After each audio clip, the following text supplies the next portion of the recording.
मेरा नाम जमालुद्दीन यूसुफजई है। मेरा ताल्लुक एक पठान कबीले से है। मैं उम्र के इस वक्त 70वें साल में हूँ, यानी मेरी उम्र इस वक्त 70 साल से तजावज कर चुकी है। और ये वाकया जो मैं आपको सुनाने जा रहा हूँ, मेरी जिंदगी में बीता हुआ एक हकीकी और सच्चा वाकया है, जो आज से तकरीबन 40 साल पहले पेश आया। इस वाकया की सच्चाई के लिए मुझे किसी और गवाह की जरूरत नहीं है, क्योंकि इस वाकया का ऐनी शाहिद मैं खुद हूं। यह यूं समझ लीजिए कि ये वाकया मुझ ही पर बीता हुआ है। जो मैं आपको हकीकत के बारे में आगाह करूंगा, आपको वाकये की नौयत का सुनकर अंदाजा हो जाएगा कि इंसान की जिंदगी में बहुत से ऐसे वाकयात रूनुमा होते हैं जो उसकी जिंदगी के साथ अनमिट नकूश छोड़ जाते हैं। ये यादें बुरी भी होती हैं और अच्छी भी, लेकिन अमूमन बुरी यादाश्तों को जिंदगी से निकालना तकरीबन नामुमकिन हो जाता है। ऐसा ही वाकया मेरे साथ 40 साल पहले पेश आया। मेरा जाती तौर पर ताल्लुक मालाकंड से है, और आप जानते हैं कि मालाकंड ऊंचे नीचे पहाड़ी और सरसब्जो शादाब वादियों की जगह है। वालिद साहब पाकिस्तान के दूर दराज इलाकों में माल बरदार ट्रक चलाया करते थे।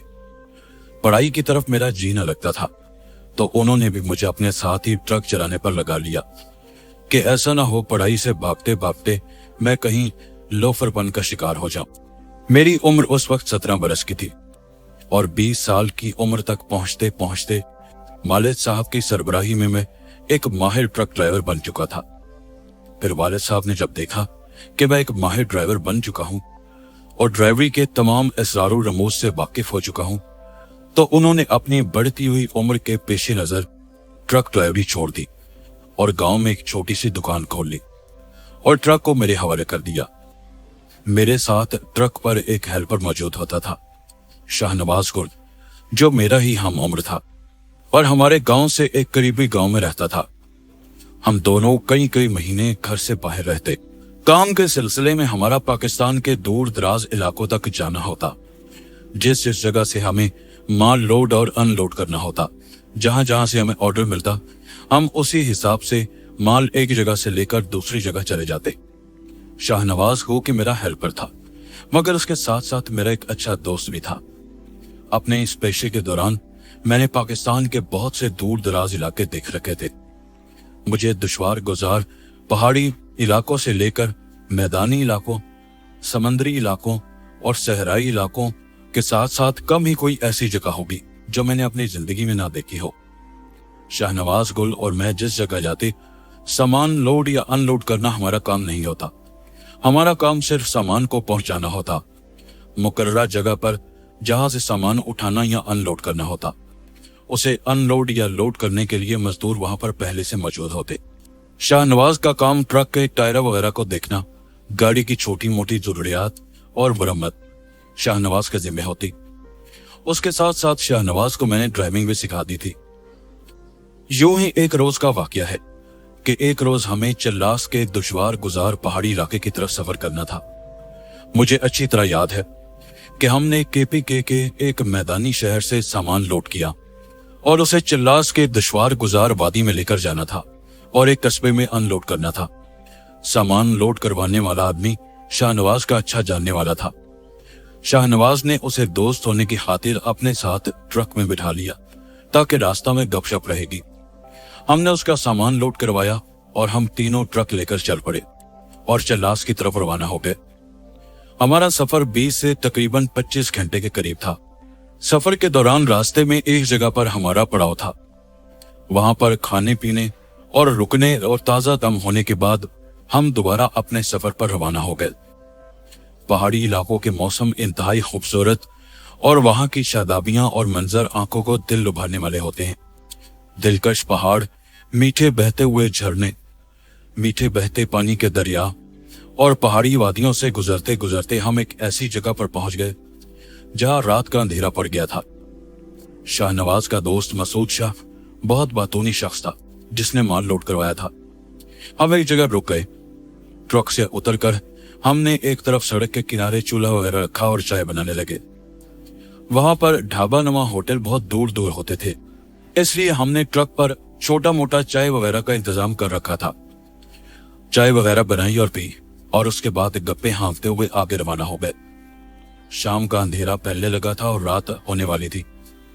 अभी हमारी मंजिल आधे सफर से भी ज्यादा दूर थी और रात के 11 बज गए। हम एक दुश्वार गुजार पहाड़ी इलाके से गुजर रहे थे। हर तरफ खामोशी छाई हुई थी, सन्नाटे और वीरानी का राज था, क्योंकि उस दौर में ट्रैफिक भी इतनी आम नहीं हुआ करती थी, इसलिए रोड पर कोई गाड़ी दूसरी दूर दूर तक दिखाई नहीं दे रही थी। सर्दी का मौसम था और सर्दी भी बढ़ती जा रही थी, और वैसे भी पहाड़ी इलाकों की सर्दी बहुत शिद्दत वाली होती है, इसलिए ट्रक के कैबिन के दोनों तरफ की खिड़कियों को बंद किया गया था, शीशे भी ऊपर कर दिए गए थे। अचानक चलते चलते मुझे ऐसा महसूस हुआ जैसे मेरे साथ बैठे हुए मसूद शाह की तबीयत अचानक खराब होना शुरू हो गई। उसने जैसे अपने दिल पर हाथ रख लिया था। वो कहने लगा, मेरी तबीयत कुछ बेचैन हो रही है। मैं घबरा कर शाहनवाज की तरफ देखने लगा। शाहनवाज ने मुझे आंखों ही आंखों में इशारा किया और मैंने ट्रक एक तरफ करके रोक दिया। बाहर होलनाक सन्नाटा और अंधेरा छाया हुआ था। शाहनवाज ने मसूद शाह की तरफ देखा और कहने लगा, नीचे उतरो और थोड़ी देर ताजा हवा में चलो फिरो। और फिर खुद उसने फौरन खिड़की खोली और नीचे कूद गया। उसके पीछे ही मसूद शाह भी नीचे उतरा। मैं भी ट्रक बंद करके नीचे उतर आया। बाहर ठंड बहुत ज्यादा थी और बाहर की सर्दी अंदर की सर्दी से भी ज्यादा नाकाबिले बर्दाश्त थी। मैंने शाहनवाज की तरफ देखकर कहा, मेरा ख्याल है यहाँ रुकना अक्लमंदी नहीं, बाहर ठंड बहुत ज्यादा है। हाँ, मुझे भी ऐसा ही लगता है, मगर मुझे लगता है कि कैबिन के अंदर इसकी तबीयत ज्यादा घबरा रही थी, शाहनवाज ने कहा। मसूद शाह को नीचे उतारने का भी कोई फायदा न हुआ। उसकी तबीयत न संभल रही थी। वो मुसलसल अपने सीने पर हाथ रखे ऊंचे ऊंचे सांस ले रहा था। हम लोग परेशानी के आलम में वहीं बैठ गए। शाहनवाज कैबिन के अंदर गया और पानी की बोतल निकाल लाया। उसने जल्दी से पानी मसूद शाह को पिलाया। मसूद शाह बेचारा एकदम ठहसा गया। मैंने आगे बढ़कर उसका सर अपनी गोद में रख लिया। वो ऊंचे ऊंचे सांस ले रहा था, जैसे बहुत तकलीफ में हो। मेरे और शाहनवाज के चेहरों पर हवाइयां उड़ने लगी। ये चलते चलते न जाने क्या मुसीबत हम पर वारिद हो गई। मैंने उससे पूछा, क्या तुम जानते थे कि ये पहले से बीमार है? नहीं, मुझे तो नहीं मालूम। हाँ, मुझे भी ऐसा महसूस अभी हो रहा है कि ये पहले से किसी बीमारी का शिकार था। फिर मसूद शाह जैसे बेसुध सा होने लगा। उस पर जैसे बेहोशी सी तारी होने लगी। हमने उसका सीना वगैरह दबाया ताकि उसे होश में लाने की कोशिश की जा सके, मगर हमारी कोशिशें किसी भी तरह कारामद साबित नहीं हो रही थी। उसकी बेहोशी और वनुदगी बढ़ती जा रही थी। फिर उसे ठंडे पसीने आने शुरू हो गए। शाहनवाज, करीबी कस्बा तो यहाँ से बहुत दूर है, अब क्या किया जाए?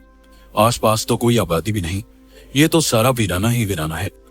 मैं और शाहनवाज इसी उधेड़बुन में थे कि मसूद शाह ने हमारी आंखों के सामने देखते ही देखते जोर से हिचकी ली और उसने दम तोड़ दिया।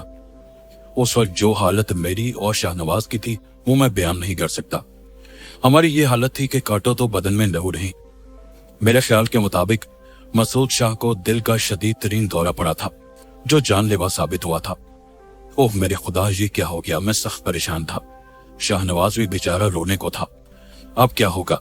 ये तो लगता है मर गया, मैंने कहा। उसने बगौर उसकी तरफ देखते हुए कहा, क्या यह तस्दीक शुदा है कि इसकी वफात हो चुकी? उसने मेरी तरफ देखते हुए कहा, लगता तो ऐसा ही है। मैंने उसकी नब्ज टिटोलते हुए कहा, लेकिन हतमी तौर पर कुछ कहा नहीं जा सकता जब तक किसी हकीम या डॉक्टर को न दिखा दिया जाए। लेकिन ऐसा कैसे मुमकिन है? आसपास तो कोई आबादी नजर नहीं आती।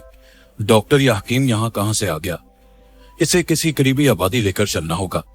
मगर सच्ची बात तो यह है कि हम दोनों उसके मुर्दा वजूद को उठाकर ट्रक के अंदर ले जाने से डर रहे थे। फिर ऐसा करो शाहनवाज के तुम यहीं पर बैठकर इसका ध्यान रखो, मैं करीबी किसी डॉक्टर या हकीम को लेकर आता हूँ। अगर करीब कहीं कोई डॉक्टर या हकीम मिल जाए। मेरा दोस्त शाहनवाज मेरी बात सुनकर घबरा गया। मतलब मैं अकेला इसके पास? अरे घबराओ नहीं, मैं अभी आ जाऊंगा। मैं ज्यादा दूर नहीं जाऊंगा। देखता हूँ पास कोई ना कोई आबादी जरूर मिल जाएगी, तुम यहीं बैठे रहो। बड़ी मुश्किल से मैंने मसूद शाह को उसके मुर्दा जिस्म के पास बैठे रहने के लिए तैयार किया और खुद उठकर रोड के इधर उधर देखता हुआ आगे बढ़ने लगा। ऊंचे ऊंचे दरख्त, ऊपर से ठंडी बर्फानी रात। मैं ललटेन हाथ में लिए आगे बढ़ने लगा। काफी दूर आगे चलने के बाद मुझे कच्चे रास्ते सड़क से नीचे उतरकर अंधेरे में गुम होते दिखाई दिए। मुझे अंदाजा नहीं था कि वो रास्ते किधर जाते हैं, इसलिए मैंने उन रास्तों पर चलने से इज्तनाब किया। मुबादा में रास्ता भटक जाऊं और वापसी का रास्ता न मिले। میں کافی دیر تک آبادی کی تلاش میں رہا مگر مجھے کوئی آبادی نہ مل سکی۔ پیدل چلتے چلتے مجھے تقریباً 2 گھنٹے گزر گئے۔ جب آبادی کا کوئی سرا نہ ملا تو میں واپس ڈر کر بھاگا۔ جب میں گرتے پڑتے واپس ٹرک کے نزدیک پہنچا تو یہ دیکھ کر میرے اوزان خطا ہو گئے کہ میرا دوست شاہ نواز بھی بے سدھ پڑا ہوا تھا۔ اس کی حالت غیر ہو رہی تھی۔ میں فوراً اس کے قریب پہنچا اور اس کا سر اپنے گود میں لے لیا۔ وہ اٹک اٹک کر یہ الفاظ دہرا رہا تھا، یہ لاش مجھے مار ڈالے گی، مجھے بچاؤ۔ میں نے اس کا سر سہلاتے ہوئے کہا، کیا ہوا شاہ نواز، خیریت تو ہے؟ میں سخت گھبرایا ہوا تھا۔ وہ لاش وہ مجھے مار ڈالے گی۔ وہ لاش کی طرف دیکھتے ہوئے اٹک اٹک کر بولا، یہ ابھی اٹھ کر بیٹھ گئی تھی۔ کیا کہا تم نے؟ یہ اٹھ کر بیٹھ گئی تھی؟ میں حیرانی سے مسعود شاہ کی لاش کی طرف دیکھنے لگا۔ لاش اسی طرح بے سدھ پڑی ہوئی تھی اور اس کی ادھ کھلی آنکھیں بے نور تھی۔ یہ تو مر چکا ہے شاہ نواز، یہ کیسے اٹھ سکتا ہے؟ میں نے کہا۔ نہیں، یہ مجھے مار ڈالے گی۔ وہ خوفزدہ انداز میں ہذیانی کیفیت میں یہی بولے چلا جا رہا تھا۔ مجھے لگتا تھا وہ اکیلا لاش کے پاس بیٹھے بیٹھے سخت خوف کی کیفیت کا شکار ہو گیا تھا۔ یہ تم کیا کہہ رہے ہو شاہ نواز، کبھی لاش بھی بیٹھ سکتی ہے؟ ہاں بیٹھ سکتی ہے، اس نے بمشکل کہا، اور پھر اس کا سر ایک طرف لڑک گیا۔ میں نے حیرانی سے اس کی طرف دیکھا تو یہ دیکھ کر میری آنکھوں کے سامنے جیسے اندھیرا سا چھانے لگا۔ شاہ نواز بھی مر چکا تھا۔ او میرے خدا، یہ کیا ہو گیا؟ میرے سامنے پہلے صرف مسعود شاہ کی لاش تھی، مگر اب ایک نہیں بلکہ 2 لاشیں تھی۔ اب شاہ نواز کی لاش بھی میری آنکھوں کے سامنے پڑی تھی۔ اس کا سر میری گود میں تھا اور اس کی آنکھیں بے جان ہو چکی تھی۔ میرے خدا، یہ کیا مصیبت پڑ گئی؟ اب ایک نہیں 2 لاشیں میرے سامنے تھی، اور میں اس ویران سناٹے میں اونچے اونچے درختوں کے جھنڈ کے درمیان خاموش اور ویران سڑک پر بیٹھا ان 2 لاشوں کے درمیان اکیلا بے بسی کی تصویر بنا ہوا تھا۔ یا میرے خدا، اب میں کیا کروں؟ اچانک بہادر ہونے کے باوجود مجھے خوف محسوس ہونا شروع ہو گیا۔ شاہ نواز کے آخری الفاظ بار بار میرے کانوں سے ٹکراتے۔ وہ لاش اٹھ کر بیٹھ گئی ہے، اور میں بے اختیار مسعود شاہ کی لاش کو غور سے دیکھنے لگ رہا۔ لاش اس ویرانے میں پڑی بہت ڈراؤنی معلوم ہو رہی تھی، اور واقعی ایسا محسوس ہوتا تھا کہ جیسے ابھی وہ اٹھ کر بیٹھ جائے گی۔ مسعود شاہ کی اکڑی ہوئی لاش عجیب خوفناک منظر پیش کر رہی تھی۔ میں کتنی دیر ادھر بیٹھا رہا اور سوچ میں گم تھا کہ مجھے کیا کرنا چاہیے۔ آخر مجھے خیال آیا کہ ایسا نہ ہو کہ میرا حشر بھی ان دونوں جیسا ہو۔ مجھے فوراً یہاں سے نکلنا چاہیے اور کسی قریبی قصبے میں جا کر لوگوں کی مدد حاصل کرنا چاہیے۔ ان لاشوں کو سڑک سے ہٹا کر میں نے ایک طرف ڈال دیا اور خود ٹرک میں سوار ہوا، ٹرک آگے بڑھا دیا۔ مجھے اچھی طرح یاد ہے، پیچھے 2 گھنٹے کے سفر میں مجھے کوئی قصبہ یا گاؤں دیہات نظر نہیں آیا تھا، اور اسی طرح مزید آگے 1 گھنٹہ چلنے تک مجھے کچھ دکھائی نہ دیا۔ 1 گھنٹے کے بعد ایک چھوٹی سی آبادی کے آثار دکھائی دیے۔ میں نے اپنا ٹرک ایک سائڈ پر روکا اور گرتا پڑتا ان لوگوں کی طرف بڑھا جو سائڈ میں ایک چھوٹے سے ڈھابے پر بیٹھے ہوئے کچھ کھانے پینے میں مصروف تھے۔ صبح ہونے میں ابھی تھوڑی دیر باقی تھی۔ لوگوں نے مجھے حواس باختہ دیکھا تو مجھے بٹھایا، پانی پلایا، میری اس حالت کی وجہ پوچھی تو میں نے سارا ماجرا سنا دیا۔ ڈھابے کے مالک نے گاؤں کے 1-2 لوگوں کو میرے ساتھ ٹرک پر روانہ کیا۔ ہم واپس اسی جگہ پہنچے جہاں وہ دونوں لاشیں پڑی تھی۔ ان کو اٹھا کر ٹرک میں ڈالا گیا اور انہیں لے کر ہمیں اسی آبادی میں پہنچے۔ ان دونوں کی موت کی تصدیق ہو چکی تھی۔ پتہ چلا کہ مسعود شاہ تو اپنی بیماری کے باعث چل پسا۔ اسے شدید دل کا دورہ پڑا تھا جو جان لیوا ثابت ہوا، اور شاہ نواز جو بیچارہ اس لاش کے پاس اکیلا بیٹھا تھا اسی کے خوف سے مر گیا تھا۔ نہ جانے اس نے لاش کو اٹھ کر بیٹھے دیکھا تھا یا کس وجہ سے اس پر اتنی دہشت طاری ہو گئی کہ وہ خوف سے ہی مر گیا۔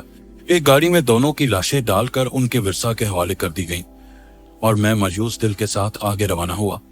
میرے دل کی کیا کیفیت تھی میں بتا نہیں سکتا۔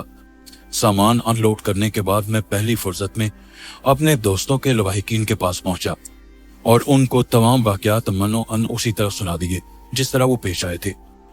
پتہ چلا کہ مسعود شاہ واقعی دل کی بیماری کا شکار تھا، جبکہ شاہ نواز کی موت لاش کے پاس اکیلے بیٹھے ہونے کی وجہ سے دہشت کا شکار ہو کر ہو گئی تھی۔